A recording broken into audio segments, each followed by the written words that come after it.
now Democratic presidential candidate, Senator Bernie Sanders, is here with me in Milwaukee. Thank you so much, Senator. I appreciate your being with me. Great to be with you. This is a crucial state. You just heard Hillary Clinton say your campaigns are talking to each other about another debate. You've asked for one. Of course, as you're aware, earlier today, a Clinton campaign spokesman said your requests for more debates are a quote-unquote publicity stunt. Do you think she's serious about debating you? I certainly hope so. Look, there are huge issues facing this country. Our middle class is disappearing. Grotesque levels of income and wealth inequality. A campaign finance system that is corrupt, and a broken criminal justice system. And in New York State, there are additional problems. So I would hope that we would have a good debate. My understanding is she would like to do it in Brooklyn. I was born in Brooklyn. Let's do it. Game on for Brooklyn. Game on. The other big news, of course, you heard at the top of the program. You saw the video today from a Trump rally, but of course, Donald Trump's campaign manager charged with a simple battery for an altercation with a reporter recently. Moments ago, he just defended that campaign manager. He said, "I know it would be easy for me to discard people. I don't discard people." Should Donald Trump fire Corey Lewandowski? Well, let's see what happens in the legal process. He has been charged, and we don't find people guilty until you go through a process. But my campaign manager does not assault female journalists. Let me just say that. You know, John Kasich came out and said he would, if this had happened to him, he would go ahead and fire his campaign manager. Let me just, if the roles are reversed, would you? Or well, would let you me wait just for say the this. Let me just say this. What has concerned me very much about Donald Trump is the edginess of calls to violence around his campaign. What I found absolutely shocking, not only this campaign manager's action, but he was prepared, or at least indicated that he was prepared, to pay the legal fees for somebody who quite openly sucker-punched somebody, right, knocked them down. And when you say you're going to pay the legal fees for somebody who commits a gross act of violence, what you're really telling your supporters is that violence is okay. But Aaron, to me, all of that stuff is interesting political stuff. But what we are trying to focus on in this campaign are the issues that impact the American people, which frankly is why I think our campaign is doing so well. And one of the key issues that we are dealing with is a rigged economy in which millions of people today are working longer hours for lower wages, a broken trade system. Right here in Wisconsin, tens of thousands of jobs have been lost because companies shut down here, moved to Mexico, moved to China. We need a trade policy that works for workers, not just the CEOs of large corporations. Now, you're obviously making this case here in Wisconsin. You had the landslide wins on Saturday, right, in 3 crucial states. Yeah. Now you're here in Wisconsin. It's huge, right? You've got 86 delegates at stake, absolutely. 96 if you count the ones up for grabs. Are you going to win Wisconsin? Are you confident? I'm never into speculation. I will tell you that the night of the election, all right? I'll tell you exactly what the results are, but it's silly to be talking about it. All I can say is we're going to work very, very hard. We have a lot of volunteers here in the state. We're going to be knocking on doors. We're going to be making phone calls. And our message about the need to create an economy that works for all people is, in fact, resonating here in Wisconsin.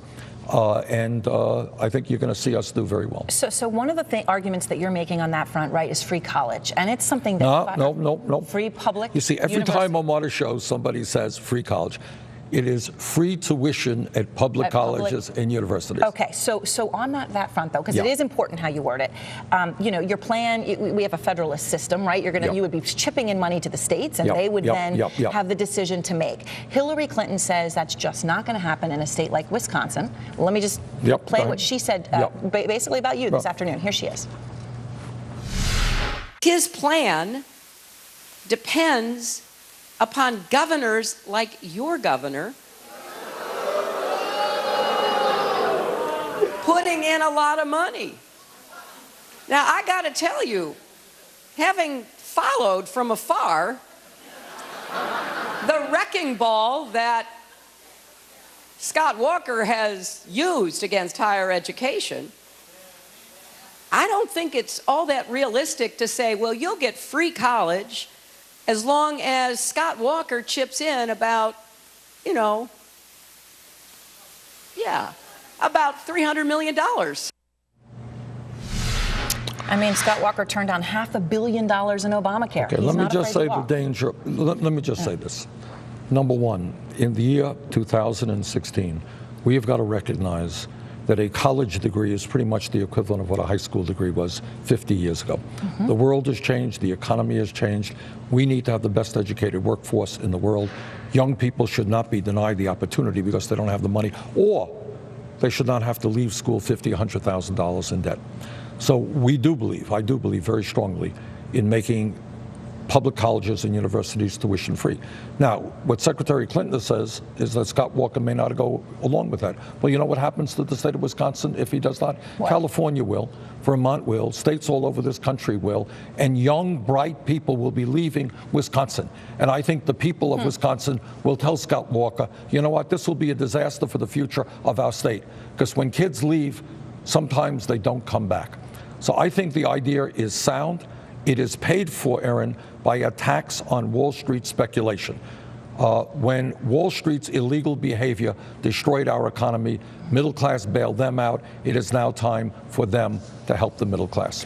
What about, though, the issue on terms of the pure pay-fors, right? You know, when during the midst of the financial crisis, when people said, let Bank of America go under, let them go under, they don't deserve to survive. You know, you're not just talking about the tens of thousands of people that would have worked for that bank, but also the millions of Americans that had owned shares of that bank in their 401k, their IRA. Well, what Those it was, millions of Americans own stocks now, Yeah. middle-class Americans, Yeah. who could end up paying for this. No, the vast majority of that speculation tax will be paid by upper income people, and that's the way we've designed it. But at the end of the day, look, this campaign is not your typical campaign. It's not your Hillary Clinton campaign. We are thinking bigger and bolder. Now you tell me, if Germany can provide, in fact, free college education, Scandinavia can do it, other countries around the world can do it, why can't we do it? Why can't we have the best educated workforce in the world, which we're going to need if our economy is to survive? And let me also add this. In the last 30 years, there has been a massive transfer of wealth from the middle class to the top 1/10%. Now, I know you don't talk about it too much in the media, but that is the fact. We're talking about trillions of dollars. So yes, I am running for president and am telling the top 1/10% they are going to have to pay more in taxes. And just a question, though, to take a step back about the whole idea. You say you want the best educated workforce. When you look at the top-ranked countries, you're looking at places like Canada, like South Korea, like Japan. All of them require people to pay, in most instances, about what people pay here for public education. Trust me, I mean, people are going to be paying for Harvard and Yale and all kinds of private schools. The way I see it, Aaron, is that right now, and for the last 100 years, we have had public education which says that no matter what your income is, right, you're rich or poor, you can go from the first grade to the 12th grade for free. We take it for granted. All I am saying is that in the year 2016, with a radically changing economy where young people need more education, let's extend that concept beyond the 12th grade through public colleges and universities. All right, Senator Sanders is staying with. Senator, let's continue our conversation. The open primary here in Wisconsin is important. That means people can switch over. They can vote for whomever they would like, Democrats, Republicans. We have seen this across the country. People choosing between you and Donald Trump. Some union workers, we understand here, are very deeply considering whether they should vote for you or for Donald Trump. Do you think they're crazy? What do you say to people who are making that choice? Well, I think we will get the vast majority of the union workers. Trump will get some, but I think we will get a lot more. I think what's going on, Aaron, is there's a lot of anger in this country. For your average guy, he is asking why he has to work longer hours for lower wages, why he's really worried, or she is really worried. His mother's really worried about the future of their children.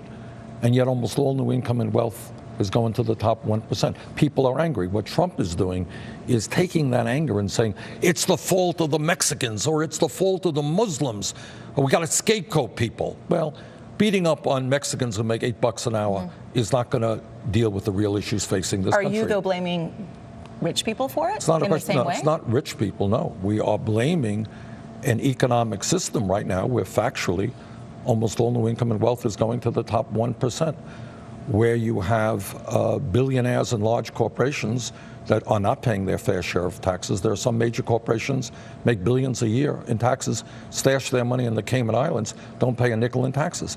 And what I want to do is to take that money, do away with that loophole, invest it in rebuilding our crumbling infrastructure. We can create 13 million jobs over a 5-year period with $1 trillion investment. That's roads, bridges, water systems, wastewater plants. It's not a question of blaming it. It's a question of understanding the reality. It is a rigged economy. People on top are doing phenomenally well. Everybody else is doing worse. We got to change that. Susan Sarandon is a supporter of yours, as you know, the actress. She said some people feel Donald Trump will bring the revolution immediately if he gets in. Is Donald Trump more likely to bring about a revolution in this country? And you've been having revolutionary talk, I know, not of the violent sort, but in terms of making changes in this country. Is he more likely to accomplish that? Well, I'm not sure I heard that. I really didn't hear Susan's context, Susan's comment within a broader context. I think Trump will be a disaster for this country. I think the idea of insulting women and veterans and African Americans and Mexicans and Muslims is precisely what this country does not need and does not want. Look, in every poll that I've seen, including a CNN poll, we were 20 points ahead of Trump. I do not believe Trump is going to become president of the United States. You do win in those head-to-heads, of course, in the polling. We spoke to some female Donald Trump supporters yesterday in Arizona. It was a fascinating conversation about why they do believe in Donald Trump, why they support him. Here's what one of them had to say. What you see is what you get with this man. And that is what I want. I like transparency. I like to know what I can expect. And I feel that he will deliver what he says. And there's just no secrecy. Do you understand his appeal to women? I do. Well, it's not only, no, I don't understand his appeal to women. I don't think he's particularly popular with women in general. You can't go around insulting women every day and expect to gain support. But I understand where that woman is coming from. Look, people are sick and tired of establishment politics. Politicians say one thing, they do another thing. You know, the Congress has a favorability rating of 15% or something. And Trump is, of course, very blunt and straightforward. But I think you got to look at what he is saying. Does that woman really believe that the billionaire class should receive hundreds of billions of dollars in tax breaks over a 10-year period? I doubt it. Does she not think that we should raise the minimum wage? Trump does not. Does she really think we should insult Muslims all over the world? I don't think she does think that. So I think the appeal of Trump is his bluntness, is his straightforwardness. And by the way, this guy is a good entertainer. He has done a very good job manipulating the media. He is a professional at that. And, you know, he has been successful doing it. So let me talk about Muslims and the issues that he has brought up on that. I was in Brussels last week. I spoke to a young man who knows 10 to 15 people who have gone to Syria to fight with ISIS. I spoke to the brother of the Paris attacker, of one of the Paris attackers a few months ago in Brussels. He told me he knows many young men who are in Syria training to fight with ISIS, and they are coming back now. And yet, you can still, without a visa, get on a plane in Brussels and fly to the United States. How do you prevent these young men who say their ultimate goal is to attack the United States from coming here without racially profiling, as Donald Trump suggests? You do everything that you can, and that means you have information, and that's what intelligence services are all over the world, and you share that information. And if people are going to Syria, if they're going to training camps, they are not going to come, or if they come back into Brussels, or they come into the United States, they're going to be arrested in 5 minutes. We have zero tolerance for people who are going to hurt Americans or people anyplace else in the world. But intelligence services haven't been coordinating. I know people in Brussels who said, my son, the bomber here, they said, my son is in Syria, and authorities didn't care. So if they don't know the names of who's there, they don't know who's coming back. Look, no one is saying, first of all, let's look at the broader issue. Number one, in Iraq right now, ISIS is on the defensive. They have lost about 40% of the territory they controlled. And I believe that if we're smart, if we do a good job in training the Iraqi army and the Muslim nations, they can be destroyed in a year or two. That certainly is the goal. And second of all, we've got to do everything that we can. No one has any magical solutions, but we do have to improve our intelligence capabilities. We do have to make sure that federal, state, and local law enforcement is much better coordinated in preventing these types of attacks. Before we go, federal officials, as you know, this week said they have unlocked the iPhone of one of the shooters in San Bernardino. Now, they had been suing Apple to force Apple to do just that. They figured out how to do it themselves. I know you've said you're fearful of Big Brother in America. Yes. But this is a terrorist's phone. Is it a good thing that the FBI broke into it? Look, I think that clearly we need to get all of the information that we can to stop terrorism. But at the same time, we have to be mindful that in a free society, you do not want the government, I suspect, into your telephone. Would I be correct in saying that? So what the correct balance is, what we have to determine. But I am concerned about civil liberties. Even protecting someone's phone that No, you know I'm not went massacred protecting. Americans. That's the balance. Of course, you're going to go after people who are killing Americans. That goes without saying. But it is one thing to go after a terrorist. It is another thing to have millions of people having their emails or their websites surveyed when the vast majority of them have nothing to do with terrorism. So how you balance in a free society the civil liberties and the constitutional rights of our people, while on the other hand, going after terrorists, that is the balance that we've got to establish. All right, well, Senator Sanders, thank you very much for your time.